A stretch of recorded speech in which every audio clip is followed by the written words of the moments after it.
ನಮಸ್ಕಾರ ಸ್ನೇಹಿತರೆ, ಇವತ್ತು ಭಾರತ ಮತ್ತು T20 ಇಂಗ್ಲೆಂಡ್ ನಡುವಿನ ಅದ್ಭುತವಾದಂತಹ ಪಂದ್ಯ ನಡೀತಾ ಇದೆ.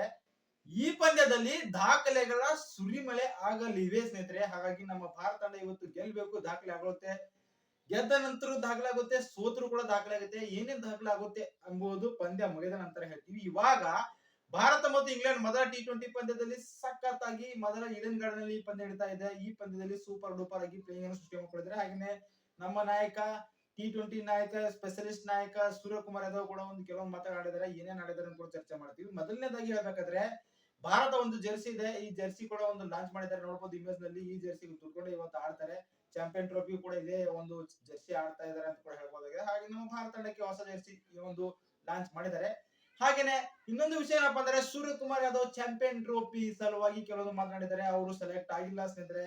ಇಲ್ಲಿ ಚಾಂಪಿಯನ್ ಟ್ರೋಫಿಗೆ 50 ಓವರ್ ನಡೀತೆ. ಹಾಗಾಗಿ ಅಲ್ಲಿಯೂ ಕೂಡ ಇಲ್ಲಿ ಸೂರ್ಯಕುಮಾರ್ ಯಾದವ್ ಒಂದು ಸೆಲೆಕ್ಟ್ ಆಗಿಲ್ಲ. ಬೇಸರ ವ್ಯಕ್ತ ಕೂಡ ಪಡಿಸಿಲ್ಲ. ಒಳ್ಳೆ ಒಂದು ತಂಡ ರೆಡಿ ಮಾಡ್ಕೊಂಡಿದ್ದಾರೆ. ಅಲ್ಲಿಯೂ ಕೂಡ ನನಗೆ ಒಂದು ಸೆಲೆಕ್ಟ್ ಆಗಿಲ್ಲ ಅಂತ ಏನು ಬೇಜಾರಿಲ್ಲ ಅಂತ ಕೂಡ ಹೇಳಿದ್ದಾರೆ. ಒಳ್ಳೆ ತಂಡ ಗೆದ್ದು ಬರಲಿ ಅಂತ ಕೂಡ ಹೇಳಿದ್ದಾರೆ. ಹಾಗಾಗಿ ಅವ್ರು ಇನ್ನೂ ಒಂದು ಮುಖ್ಯವಾದ ವಿಷಯ ಏನಂದ್ರೆ, ನಾನು ನಾಯಕರಾಗಿದ್ರು ಕೂಡ ಚಾಂಪಿಯನ್ ಟ್ರೋಫಿಗೆ ಸೆಲೆಕ್ಟ್ ಆಗಿಲ್ಲ ಅಂತ ಬೇಜಾರಿಲ್ಲ.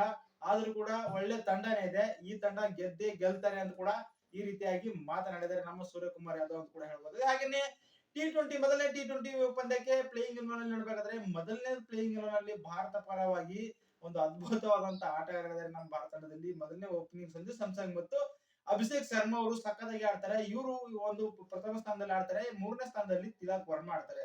ಈ ಮೂರು ಆಟಗಾರರು ಭಾರತ ತಂಡಕ್ಕೆ ಒಂದು ಅದ್ಭುತವಾದಂತಹ ಸಿಕ್ಸರ್ ಹೊಡೆಯುವ ಆಟಗಾರರು. ಸ್ಪೀಡ್ ಮೇಂಟೈನ್ ಅಲ್ಲಿ ಸೂಪರ್ ಡೂಪರ್ ಆಗಿ ಆಡ್ತಾರೆ. ಈ ಮೂರು ಸ್ಥಾನದಲ್ಲಿ ಆಡಿದ್ದಾರೆ. ನಾಲ್ಕನೇ ಸ್ಥಾನದಲ್ಲಿ ಸೂರ್ಯಕುಮಾರ್ ಯಾದವ್ ಇದ್ದಾರೆ. 5ನೇ ಸ್ಥಾನದಲ್ಲಿ ನಮ್ಮ ಹಾರ್ದಿಕ್ ಪಾಂಡ್ಯ ಇದ್ದಾರೆ. ಇವರು ಕೂಡ ಸಖತ್ತಾಗಿ ಆಡ್ತಾರೆ. Finisher roll ನಿಭಾಯಿಸ್ತಾರೆ. 6ನೇ ಸ್ಥಾನದಲ್ಲಿ ರಿಂಕು ಸಿಂಗ್ ಅಂತ ಗೊತ್ತು ಎಲ್ಲರಿಗೂ, ಎಲ್ಲಾ ಹವಾ ಮಾಡ್ತಾರೆ. ಇವರು ಕೂಡ ಸಖತ್ತಾಗಿ ಆಡ್ತಾರೆ. 7ನೇ ಸ್ಥಾನಕ್ಕೆ ಅಕ್ಷರ್ ಪಟೇಲ್ ಇದ್ದಾರೆ. ಅದ್ಭುತವಾದಂತಹ ಆಟಗಾರ, ಆಲ್ರೌಂಡರ್ ರೂಪದಲ್ಲಿ ಅಕ್ಷರ್ ಪಟೇಲ್ ಮತ್ತು ಹಾರ್ದಿಕ್ ಪಾಂಡ್ಯ ಆಡ್ತಾರೆ. ಹಾಗೇನೆ ಇಲ್ಲಿ 8ನೇ ಸ್ಥಾನದಲ್ಲಿ ಮೊಹಮ್ಮದ್ ಶಮಿ ಇದ್ದಾರೆ. ಮೊಹಮ್ಮದ್ ಶಮಿ ಕೂಡ ಸಖತ್ತಾಗಿ ಆಡುವಂತ ಆಟಗಾರ. ಹಾಗೆ ನಮ್ಮ ಭಾರತ ತಂಡಕ್ಕೆ ಒಂದು ಹೇಳಿ ಮಾಡಿಸಿದಂತ ಆಟಗಾರ ಅಂತ ಹೇಳ್ಬೋದಾಗಿದೆ.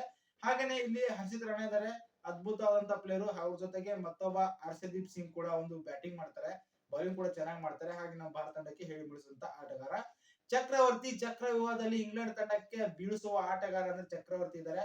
ಇವರು ಕೊನೆಯ ಸ್ಥಾನದಲ್ಲಿ ಆಡ್ತಾರೆ. ಹಾಗೆ ನಮ್ಮ ಭಾರತ ತಂಡ ಈ ರೀತಿಯಾಗಿ ಪ್ಲೇಯಿಂಗ್ ಸೃಷ್ಟಿ ಮಾಡ್ಕೊಂಡಿದ್ದಾರೆ. ನಿಮ್ಮ ಅಭಿಪ್ರಾಯದ ಪ್ರಕಾರ ಇಂಗ್ಲೆಂಡ್ ವಿರುದ್ಧ ನಾವು ಗೆಲ್ಬೇಕಂದ್ರೆ ಯಾರ್ಯಾರು ಆಡ್ಬೇಕೆಂದು ಕೂಡ ಕಮೆಂಟ್ ಮಾಡ್ರಿ. ಹಾಗೆ ಈ ಚಾನಲ್ ನಮ್ಗೆ ಇಷ್ಟ ಆದಲ್ಲಿ ಈ ಚಾನಲ್ ಕೂಡ ಸಬ್ಸ್ಕ್ರೈಬ್ ಆಗಿ ಸಪೋರ್ಟ್ ಮಾಡ್ರಿ. ಧನ್ಯವಾದಗಳು. ಸಿಗೋಣ್ರಿ ಮುಂದಿನ ವಿಡಿಯೋದಲ್ಲಿ. ಬಾಯ್, ಟೇಕ್ ಕೇರ್.